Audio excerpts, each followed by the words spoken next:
Today's show is sponsored by the Electric Vehicle Association. Join up to support the electrification of transport today.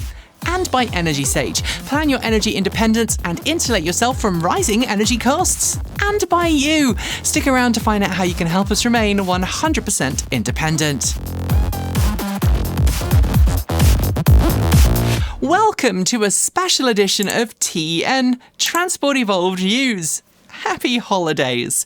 I and the rest of the team are on break, and let's be honest, this year has been a bit of a dumpster fire, so in order to try and give us some more positive vibes before we put our heads down on barreling through 2026, I thought today we'd go through some of our fun and finally stories from the last year. Yeah, today's show is an episode full of stories that we finished our show off with this year. Most are fun, some are silly, and I hope that you'll watch them all. So without further ado, grab your favourite lovely beverage, put your feet up, and let's look back and smile together. We are all used to claims that EVs aren't all that good for folks who live in remote or rural areas, especially when the owner lives a really long way from a nearby service centre. But Subaru in the UK has just taken the first steps to prove that EVs can exist a long way from a dealership by sending a Solterra EV to the remote overseas UK territory of St Helena in the South Atlantic Ocean. The island is more than 1,200 miles off the southwest coast of Africa, and just getting there is a multi-day adventure. But Subaru has sent the Solterra there to help the island test out the suitability of EVs in the remote community. Utilising solar power generated on the island and charged by an easy charger that's just been installed, it's hoped the island's first Subaru EV will pave the way for the island to be zero emission in its transportation by the end of the decade. Subaru also says it's confident that the car won't need any service visits during its 2-month trial there, so we'll have to check back in about 2 months to see how it's doing. Regardless of what some might think about solar power, it's really difficult to dismiss the impact that affordable solar power has made on the modern world. But while ground-based solar energy is awesome, weather can impact generation capabilities, which is why scientists around the world have been looking into the possibility of using in-orbit solar farms combined with microwave power transmission to generate clean power all year round.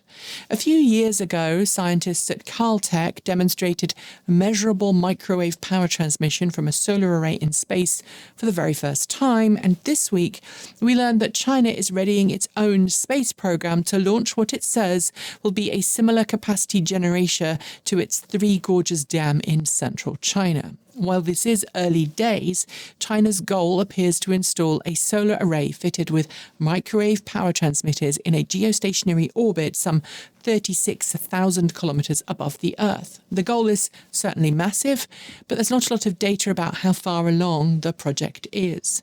And because China is known for hyping things up on the international stage, only time will tell if this particular project will ultimately see the light of day, or should that be the light of the sun 24/7.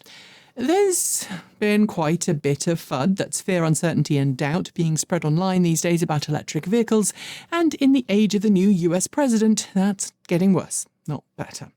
One of the most common shared fears, though, is that electric vehicles break down more than internal combustion engine vehicles and require more time at the dealership and have more expensive repairs. And while there is some data to back that up, it's nearly all from higher-end, more expensive models, with more in-car tech and computers than the NCC 1701D. But this week, a new study from JD Power showed what we've been saying for a really long time. The less complicated an EV, the more reliable it is. In fact, of all of the owners surveyed in its most recent study, it showed that premium EVs have far more problems than their less expensive counterparts, although the survey did note that this is thankfully changing as premium brands improve reliability.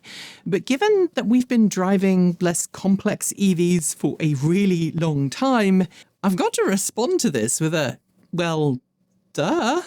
I mean, isn't it a given that when you make something more complicated, you increase the likelihood of failure? I've been driving electric vehicles now for coming up on 20 years, and in that time, every single dog I've had has enjoyed the peace and quiet of riding electric. Now, a new, not quite press release from the UK confirms what I've known for years. Dogs prefer electric. Granted, this advertorial-esque report was conducted on Škoda's dime, but it examined the heart rate of one particular dog, Mango, the 1-year-old Cocker Spaniel, as he was driven around a test track in a variety of different Škoda models. His heart rate was the lowest and most relaxed when he was a passenger in the all-electric Škoda Elroq. I know this isn't a quote-unquote real study, and I know that there are many, many holes in this news story, but I can confirm, as I'm sure many others can, that dogs are happier in EVs than in ICE vehicles. That said, I know for a fact that if Ghost and Sky, my 2 border collies, are given a choice between a car or not going in a car, they'll choose the not going in a car, regardless of how it is powered. I suspect if you're watching this show, you're already interested in the benefits that electric vehicles can offer us, whether we are at work or at play. And in the last decade or so, we've seen a true explosion in the number of EVs being used for off-road and recreational use, from chonky e-bikes through to dedicated all-electric dirt bikes. And that's shifted into the professional world of motorsport too, resulting in more thrills and much less noise for fans and competitors alike. But just last weekend, the X Games, once a gold standard for extreme sports, announced its decision to ban electric motorcycles and e-bikes from its events. Its reason? Electric motorcycles and e-bikes don't fit with its focus of, quote, maintaining a level playing field, end quote. It is truly sad to see what was once a super important extreme sports event take this particular stance, but I think it shows one thing very clearly. People are afraid of EVs because they show up gasoline every single day. Have you heard of a car called the McMurtry Spéirling? If you are into hill climbs or high-performance cars, you probably have. Otherwise, maybe not. Tiny in size but massive in power, the diminutive Spéirling shot to fame a few years ago when it smashed the Goodwood Festival of Speed record, completing the iconic hill climb course in under 40 seconds. It did so thanks to its feather-light weight, 1,000 horsepower, and most astonishingly, 2 metric tons of downforce at standstill. How is that all possible, you ask? Well, it's thanks to its fan-powered downforce system, which basically glues the car to the track regardless of speed. And to show off just how wild that system is, the team at McMurtry recently pulled off a new stunt. The Spéirling has become the very first car ever to drive upside down from a standstill. Using a custom-built rig, the car was flipped onto its roof with the fans at full blast, and then it crawled forwards. Yeah, it is bizarre. Yes, it's a feat of brilliant engineering. And yeah, I think we all needed something a little ridiculous to end this week's show on, right? We humans, for some reason, have a knack for setting weird and quirky records. While I don't always get the draw of that, I'm always intrigued by the strange and creative challenges that people come up with. And this week we heard about a very unique challenge currently being prepared in Germany by German Armed Forces officer Marco Helgru, the longest distance driven in reverse with an articulated truck. Having set the record in 2008, he lost it in 2020 to a driver in the US who managed to drive around 89 kilometres at the wheel of a diesel truck. But on June 4th, Marco hopes to bring that record back to Germany. This time, he's going to attempt the challenge on a closed-off track before driving an additional 30 kilometres on public roads, all under police escort, backwards of course, and this time he will be at the wheel of the Mercedes-Benz eActross 600 electric truck. It's certainly a quirky challenge, and no, I won't be breaking out my Spike Billigan to whistle the ditty about walking backwards to Christmas. But it's fun. It is no secret that in parts of the world, especially here in the US, we've seen a manufactured war against people who don't look like, sound like, or live like those in power. This has taken the form of deliberate, calculated rollbacks, efforts to end DEI initiatives, vilify the concept of being woke, and erase visibility for minority communities. As a result, many companies, fearful of backlash or desperate not to rock the boat, have pulled back. They've cancelled diversity, equity, and inclusion programs, ended accessibility, ended Pride and Black History Month celebrations, and pushed diverse voices out of sight again. And here on YouTube, we see it in the comments every day, in the attacks, in the way the platform has reclassified what once counted as hate speech as nothing, making the space even less safe for queer and minority creators like us. It's hateful, it's ugly, and it's exhausting. So when I got an email from Škoda this week about its new LROC respect line, I knew exactly what our final story had to be. Yes, okay, this might be corporate pinkwashing, but the Škoda LROC respect line is a concept car the company says was created to embody its core values and to stand as a visible show of support for human diversity. With a striking design, thoughtful interior, and even a special edition sneaker collaboration with Czech brand Botas, it's more than just a vehicle, it's a statement. And right now, at this moment in history, it's a light, a reminder that visibility matters, that dignity matters, and that even amid the darkness, authenticity is a kind of resistance.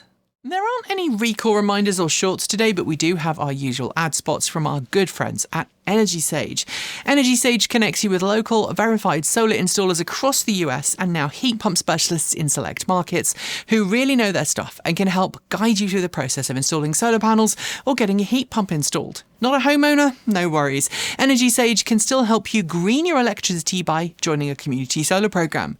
We used Energy Sage for ourselves when looking for installers willing to help us put solar panels on our roof, and their verified pros were knowledgeable and even introduced us to a fantastic credit union that allowed us to finance the project with low monthly payments. By now, you will have missed the boat on tax incentives, but energy costs are rising at a scary rate and are only expected to go up even more as the Trump administration tries to stop renewables. So if you want to generate your own electricity, now is the time. So follow the links below to sign up for Energy Sage's free, no-obligation service and get the ball rolling today. And if you choose an Energy Sage installer, we will also receive a small referral fee, so you'll be helping us too. Help the grid get greener, save money, gain energy independence, and support the channel. It's a win-win, win-win. We're back to some more clips now. So is that drink in need of a top-up? If so, just hit the pause button and come back when you're refreshed, and we'll continue. While most EV owners watching this are probably used to pulling up at a charging station and plugging in, for some potential drivers, physically connecting the car to the charger might be the biggest barrier to going electric. Beyond awkward charger placement and poorly designed parking spaces, DC fast charging cables can be especially heavy and unwieldy, particularly for those with limited mobility or reduced upper body strength. Some charging networks have made real progress in addressing these issues through inclusive design and accessible charging bays. But at the end of the day, a bulky cable is still a bulky cable. That's why I'm very pleased to see two new automated charging systems unveiled this week, one from Hyundai and another from Westfalia Technologies, a subsidiary of Webasto. Hyundai's solution is aimed at autonomous fleet charging, enabling fully hands-free operation, while Westfalia's system focuses on streamlining EV charging in large parking structures. But in both cases, what excites me the most is the potential to make EV charging far more accessible for everyone, especially for drivers of adapted vehicles who might otherwise have to rely on someone else to help plug in or disconnect their car. Reducing that, in turn, helps make EVs far more accessible for everyone. We are finishing today's show with not one, but two new world records set by EVs. First up, Croatian firm Rimac set 24 new world records with its Nevera electric hypercar by accelerating from standstill to 400 kilometers per hour and then braking all the way back to a stop. The whole feat took 25.79 seconds, and it also actually set a new record for a new top speed for an EV of 431.45 kilometers per hour. That's about 268.2 miles per hour. Very brisk. Meanwhile, across Europe, Lucid set a new world record by driving a Grand Touring variant of its Lucid Air sedan from Switzerland to Germany, covering 749 miles or 1,205 kilometres on a single charge. Admittedly, the route included dropping more than 4,383 feet in elevation, but as the metric equivalent might suggest, that's pretty elite. Okay. I am actually 1 metre off to make that joke work. But I think it's funny. 1336 is 1 digit off leap, right? We have a bit of an ongoing joke at this channel about being the kiss of death for companies. In our time covering cleaner, greener vehicles, I think we featured 3 or maybe 4 companies who shortly after we went and filmed with them declared bankruptcy. One of our most recent victims was German solar car company Sono Motors. Shortly after bringing its solar electric car prototype to the US for a tour, the company entered insolvency. And while it has now been reborn as Sono Solar, ditching plans to make its own EV, it's not the first time we've had that unfortunate timing. Sono's restructuring left many supporters out in the cold, but for those still dreaming of a Sono Sion, there's a chance to bid for one because the company's former automotive assets are now being auctioned online until September 9th. 10 Sion prototypes are up for grabs, with the most functional starting at €600. It would certainly be a different vehicle to drive, and you'd be on your own for licensing, servicing and everything else, but I don't know, how about it? The Caped Crusader has been around for more than 86 years, and the story of Gotham's wealthy playboy turned superhero, along with his various sidekicks, has been told in countless different ways. And of course, as Batman has evolved, so has his preferred method of transportation. From comics to the small and big screen, we've seen many different takes on the Batmobile, and sometimes even a motorcycle or two. Over the years, there have also been plenty of tie-ins from different high-end luxury marques and brands. But this week, Indian manufacturer Mahindra unveiled something a little different. Its own official, Warner Brothers approved Batmobile, the Mahindra BE6 Batman Edition. It's the company's and the world's first Batman-inspired electric SUV and can be yours from just 27.79 lakh rupee. Only 300 examples will be made, with deliveries beginning on September 20th, which also happens to be International Batman Day. So if you're in India, or you have Bruce Wayne levels of money to ship one overseas, you could soon be rolling up at the lights, lowering down your window and announcing, "I'm Batman." It is no secret that police have a bad reputation in many places around the world for acting first and ignoring the asking questions part, leading to some truly horrific behaviour from those meant to keep citizens safe. And if you've spent any time on the internet, you'll have seen some of these examples in action, from police engaging in what I can only describe as power trips to harm, humiliate and bully innocent members of the public. And this week, we got a new one, courtesy of one Dodge Charger EV owner from Minnesota. Earlier this summer, the owner, whom The Drive calls Mike, was driving through Stillwater when he stopped behind a line of cars at an intersection.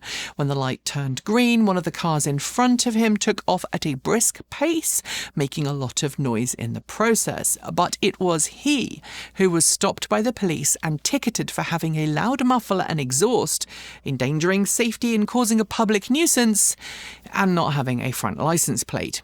I can't speak to the last one, but the Charger EV, while it does have a fake exhaust in the form of the Fratzonic speaker system, doesn't actually have a real exhaust.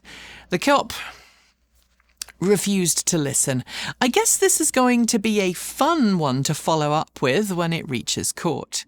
Remember, automatic chargers are better. The US Department of Energy has long been viewed as a trustworthy agency focused on making the world cleaner, greener and more efficient. It has spearheaded research, collaborated with international counterparts and pushed for clean energy in countless ways. Heck, even back in 2012, I was a guest of the US Department of Energy at a symposium in Washington, D.C., and that was several years before I emigrated to the US. But since President Trump's inauguration, he's made appointments of people at the department who've often lacked scientific expertise. And like all government agencies right now, we've seen a disturbing trend of willful ignorance, malicious incompetence, and blatant misinformation, making the plot of Idiocracy look like a documentary. And this week, the DOE and its Trump-appointed head publicly blamed renewable energy for rising US electricity costs, claiming, quote, "Wind and solar energy infrastructure is essentially worthless when it's dark outside and wind is not blowing," end quote. Not blaming AI, which we all know is driving costs up. And this sentiment echoes the president's infamous claim that renewable energy is the scam of the century and suggests neither the DOE head nor the President of the United States have heard of something called batteries. Seriously, no. Just no. And I've written this segment multiple times to try and be kind and not make lots of swears, and honestly, I have struggled. The fastest willy in the world. Enter the BYD Yang Wang U9 Extreme. That's Extreme with an X, packing a 2.2 megawatt drivetrain. We've seen it make waves on the Nürburgring in Germany, and this week it hit the APT test track in Papenburg, Germany, reaching a top speed of 496.22 kilometers per hour. That's 380.4 miles per hour. At that speed, you could travel from London to Edinburgh in just over an hour, or from New York to Washington, D.C. in about 45 minutes. The record strips the previous title holder, the Bugatti Chiron Supersport, of its crown. So hats off to the team at BYD and to German race driver Mark Bassing for setting the record. And yes, the name Yang Wang will raise a few eyebrows outside of China. Let's just say you shouldn't ask a Brit if they've heard about Yang's Wang. A personal confession.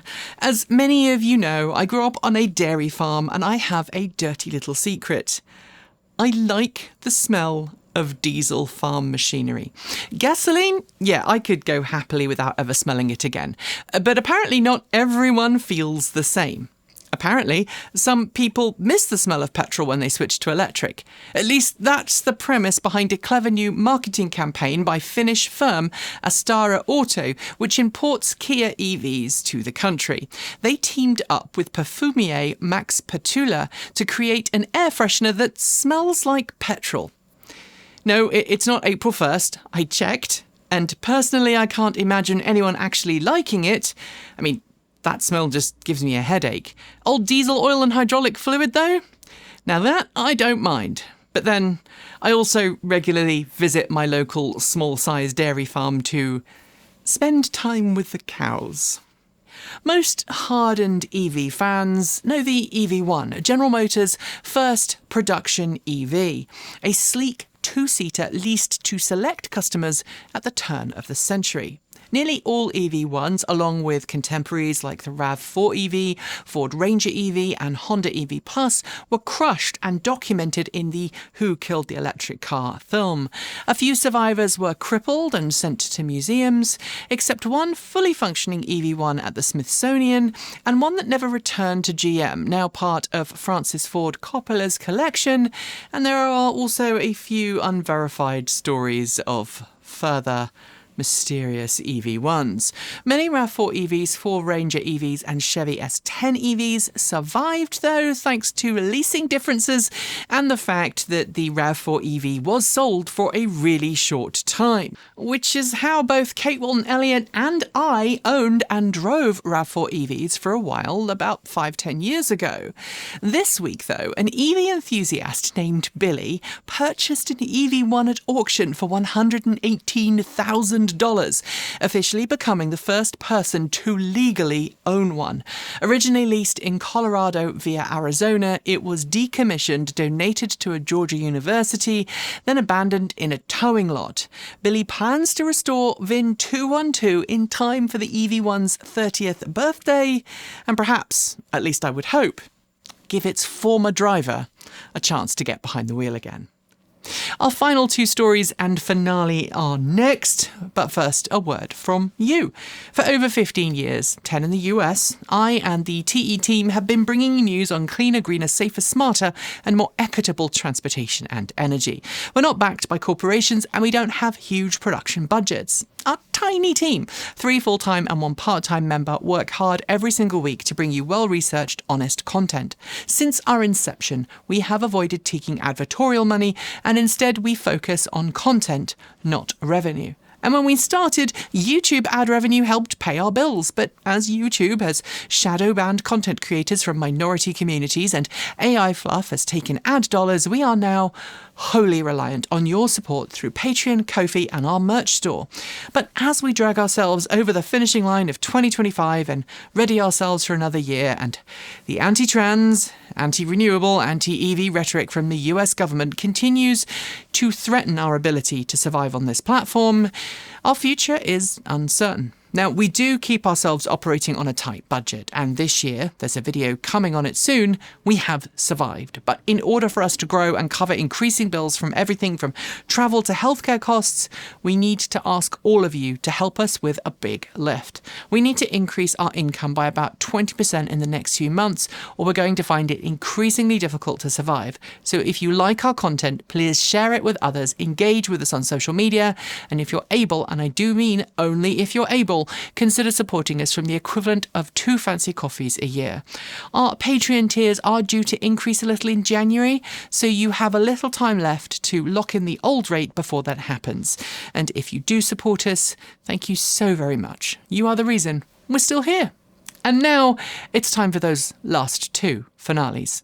As anti-EV sentiment rises globally, some lawmakers are whining that EV owners get home charging and sometimes even plushy government-supported public charging infrastructure, while ICE vehicle owners get nothing. That argument has actually been used in some places, like in parts of the US, to prevent public buildings from getting EV charging station, and even used to deny or excuse federal funds from being used for home charging installations.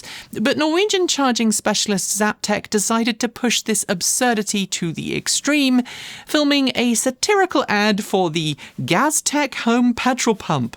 The Pro model, it promises, comes with twin gas nozzles, a hot dog module, a slushy dispenser and a magazine stand, all for €198,000. The simpler version, without the extras, costs just €169,000. They don't exist. They're not true, of course, but both of which come with a looming threat of carcinogens while refueling at home. And the whole video is brilliant, tongue-in-cheek advertising with a fun twist at the end. And frankly, I wish more EV firms embraced this playful and necessary ribbing of the fossil fuel industry. And finally, if you are an EV driver and you have any experience of public charging, you might know that when you plug into a fast charger, the cable is locked into position by your car for your and its safety. And when the charging session ends, the cable is supposed to release. But sometimes, if the charging session fails or there's an error in the vehicle, the lock doesn't release, causing panic and frustration. Most EVs today come with a hidden release cable that allow you to safely disconnect. But also, most owners don't know about it. And apparently that's led many people in the UK to call 999, which is the UK equivalent of 911, for assistance.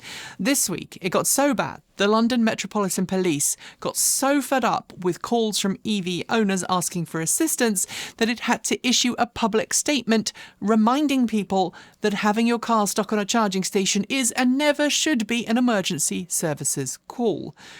Sure, if there's a fire, that's different, but my advice is to learn where your EV's emergency release cable is. Most, but not all of them have them, and they'll be in your owner's manual. I don't want to say RTFM, but yeah.